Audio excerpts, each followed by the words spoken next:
it going, Corillo? My name is Alex and welcome to a brand new video here at Blue Cooper Motors. And also welcome to the Caribbean International AutoExpo 2023.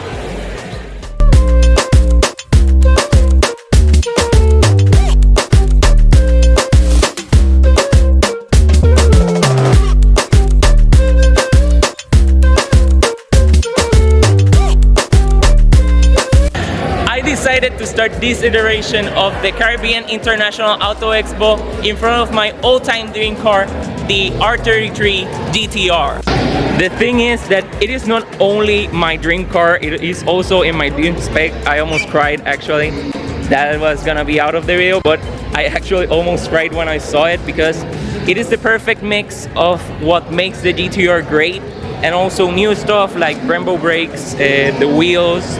Also, some mods, like on the inside we have Nismo seats and a Momo steering wheel. I know that most years I come and say, oh, this is my one dream car, like the one I have, but this R33 GTR in this exact spec, except the sauce, I would install an HKX sauce just for the fun of it, but everything else is just perfect. Like, if I could only have one car, this would be it. Most years we come here and see replicas of Shelbys, but this is an original. It is even signed by Carl Shelby right here in the front. We have obviously the specs. I was gonna say the specs from the transmission, how much horsepower, the quarter mile. Damn, this year they went all out. I don't want to be disrespectful to the owner, but at the same time I want to be, because you just went to Carl Shelby's grave and pooped on it, adding sound system to this perfectly good example of an AC Shelby Cobra.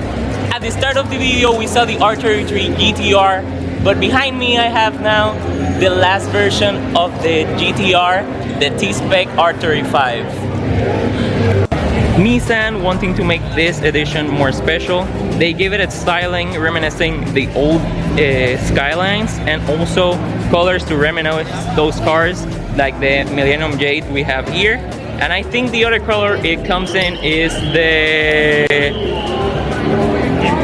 Midnight Purple. I don't know if the person who bought it spec'd it like this or it comes like this, but I think this is the perfect spec. It comes with the bronze wheels, the greenish style color on the inside, and then on the back we have these beautiful blue tailpipes.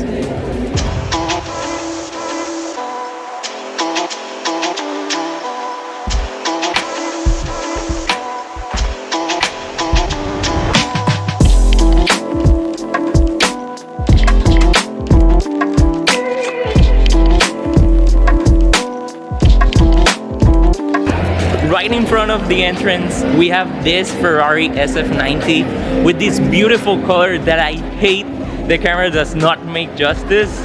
I would say it's like a wine color, but it's really not, because it had so many hints of brown around it. I don't even know how to describe this color. Continuing along the line that they went all out this year, here we have a BMW C8 or Z8, just to make a difference between the Corvette and this. And it looks so freaking nice. I had never seen one in person. Since last year, I have been saying that my perfect spec C400 or the new C is in this blue. And I think, I'm not sure if I haven't seen one this close in person, but it looks so goddamn nice. I would have chosen another color for the interior. I think, again, blue and blue is too redundant, but it looks so nice.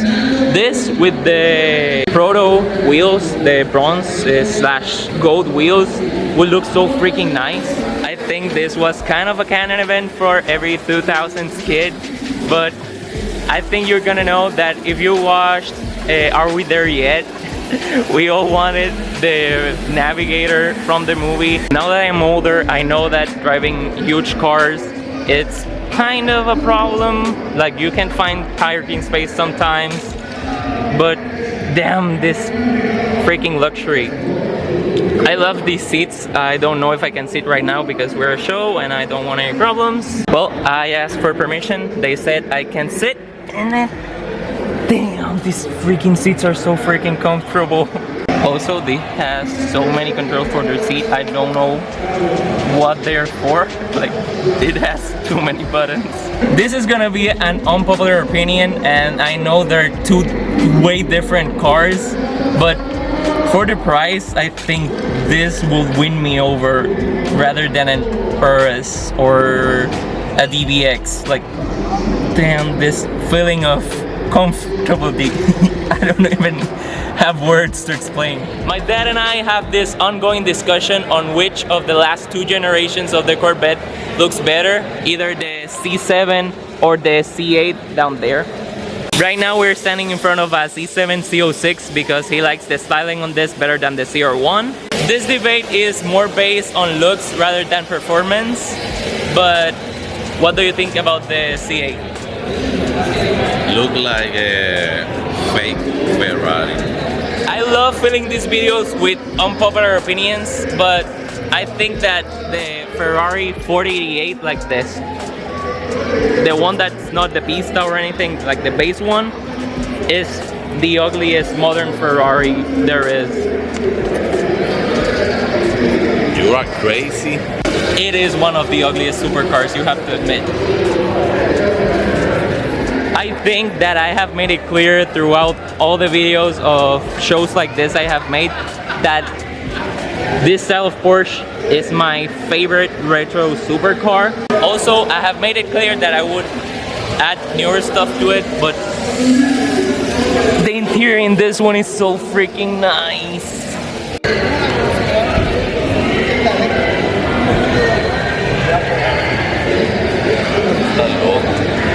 It started like a funny bit for the video, turned into a big debate. I'm not saying I don't like it, I'm saying I don't like the front end. It doesn't look aggressive. Like, it's supposed to be a supercar, it's supposed to look aggressive. Compared with the 458, the front end on that one is so much more aggressive.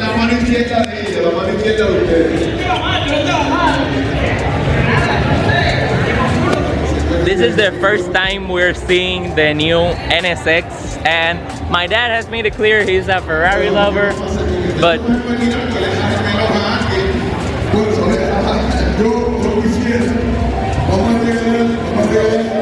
in my opinion, the base model NSX, it's the same with the 488. It looks too bland, the normal one. This one looks so much more aggressive. I don't know why they didn't do this with all of the other cars, but they have a Hellcat only section. I'm kind of sad to say this, but the Supras, like the Mark V, have become way too common for their own good. At least in Puerto Rico, you see them quite often at racing events and events like this, to the point where my dad and I have started calling them the Skittles of Fast or Nothing, because you see them in every color of the rainbow there. People criticize Porsche for not changing the design on the 911 for all its time being, but why would you change what is already perfect? I'm gonna show you this, and then I'm gonna show you a newer Porsche to show that. As you can see here, the design stays quite similar throughout the years, but they look so amazing, and this is basically for me the perfect mix of supercar with daily car in one. I find very weird and at the same time cool that the M8, it's so freaking massive, but still is a two-door. Like, why? Another weird design thing I found on this car is that the front end, it's so big, and the car on the side is so massive, but then we have like this very small rear end, like if it's a cone, kind of. Low-key, I was expecting a more supercar-like interior, but This steering wheel is quite similar to the one in my mom's X3. The seats are different. These are the M seats, and also we have a tiny rear seat. Those I think are mostly for insurance purposes to get lower rates. I did not want the sales rep to hear me, but damn, that it's a good competition for the AMG GTR, but at the same time it isn't. I think we all know which of the German brands it's the best, both in my heart and at racing. Obviously Porsche. They just look so good and so nice and check all the boxes. Like looks, check. Comfortability, check. Sportiness, check. They have everything. Well guys, thank you for coming along for the Caribbean International AutoExpo 2023. Sadly, this is the end of today's video. So if you liked it, smash that like button, it will really help out a lot. If you're unsubscribed, go subscribe. And now that you're there, don't forget to hit the notification bell so you don't miss any future uploads.